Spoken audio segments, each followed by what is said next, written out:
What's up, everybody? I'm John Middlekauff. You know what I need you to do.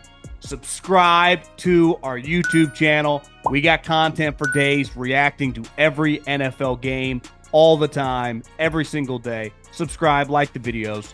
Let's go. Shemar Stewart fired back today. I'm 100% right. It should be a no-brainer. In Trey's case, it should be a no-brainer too. I'm not asking for nothing y'all have never done before. But y'all, meaning the Bengals, just want to win arguments more than winning games, in my opinion. I thought that was AI. When I saw that quote, I'm like, wait, this rookie is already talking shit about his contract situation? I just think the Bengals, man, for whatever reason, and we've talked a lot about this, we could find a lot of really, really rich people that are really, really cheap and frugal. It's a disease. And the Bengals aren't the richest team in the NFL, but they have a franchise that is worth billions of dollars. Yet they are still obsessed. This is not the number one overall pick in the draft either.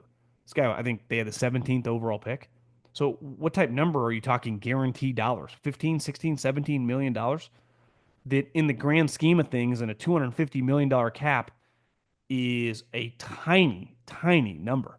I mean, we're talking a nominal amount of money relative to your football operations. And this is what you're arguing over?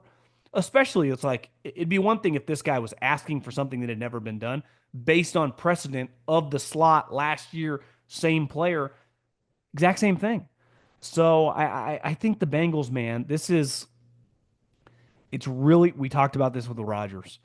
It's amazing what Joe Burrow's done. It really is. That Joe Burrow pulled that franchise to a Super Bowl.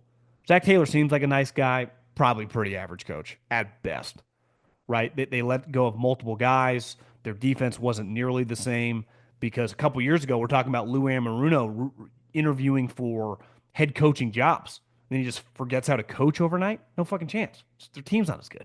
I mean, they had a guy that with 20 sacks, and their defense was atrocious. So I think Lou Anarumo is a pretty good coach. And Carson Palmer, once upon a time, I don't pretend to know the guy very well. Did meet him and spend a night talking a lot of football with him. And obviously, like most people that like football that are my age, followed his career for a long time. Carson Palmer's a really, really high-level guy. Impressive guy. Like, he didn't just quit on the Bengals because he was like, yeah, this is just, I don't really want to be here. It's like, organization was a joke. I mean, it really was. They're one of their teams, they use their coaching staff as scouts. Why? Because they don't want a big scouting staff. They want to control the costs. Their mindset, because the team has been in the family for so long, still operates much more like it's the 70s or 80s. Like, guys, it's not that time anymore. The television deal gives you $425 million. Why are you getting into an argument with this player over this? I've defended them on the Hendricks Trey thing. It's a little more complicated. But this is, what the fuck are we doing? To have a rookie say that? It's like, damn. I don't even blame him. I mean, feels pretty confident in his stance, though. So, yeah, it's wild times in the NFL the offseason. The NBA Finals are here, and this is your last chance to bet on the NBA until next season.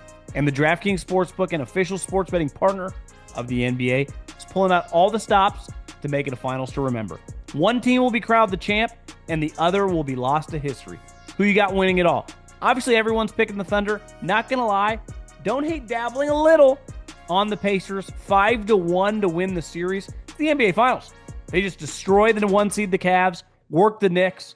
I think people are sleeping on the Pacers a little bit. I get the Thunder are good, but I think people are underrating the Pacers. All season long, DraftKings has been the go-to spot for NBA player props, and that doesn't stop now.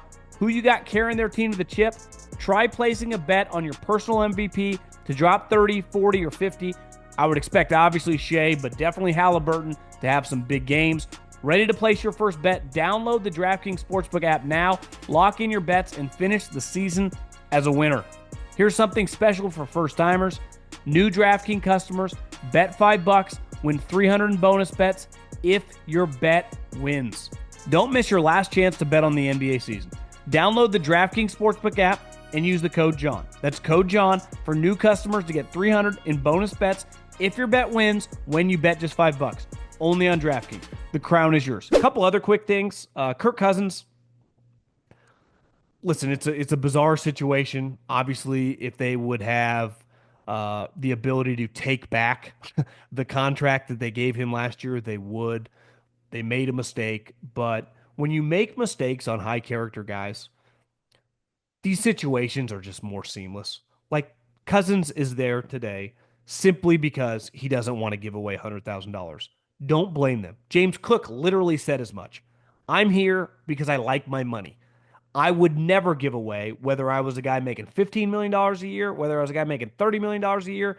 Definitely, obviously, the lower paid guys, $100,000. That is moronic, especially because these rules, you can't get that money back.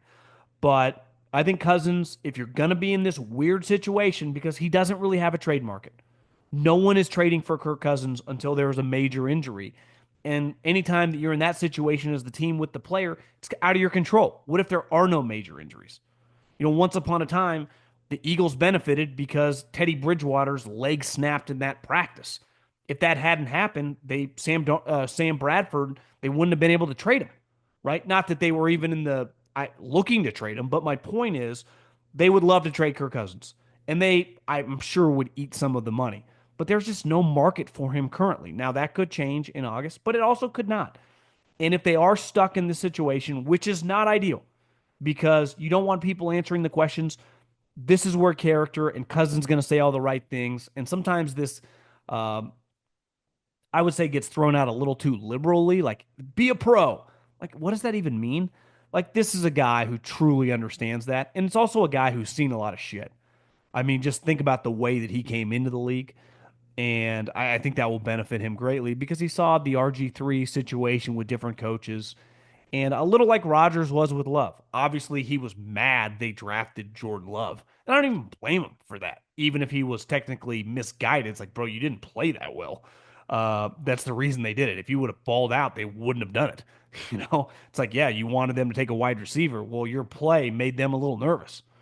And, Cousins and Rodgers clearly and Jordan Love have a really good relationship. And by all accounts, handled it like a true professional because of the way that him and Favre went through it, a decade plus earlier.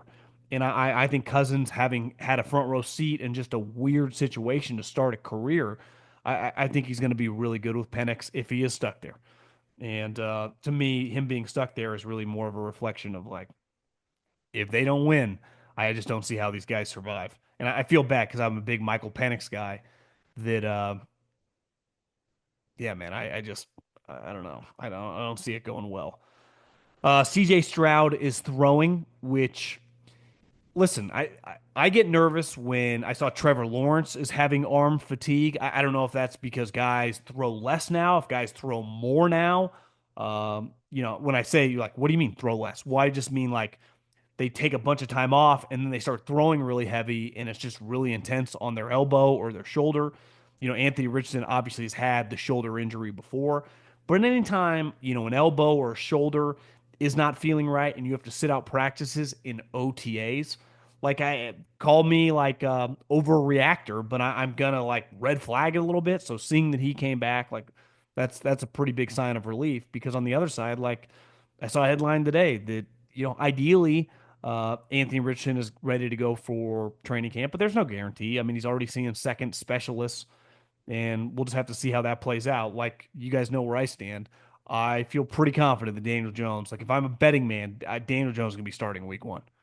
And I think at the end of the day, we'll have to see how this plays out with obviously Ursay passes away. His daughters are now in full control.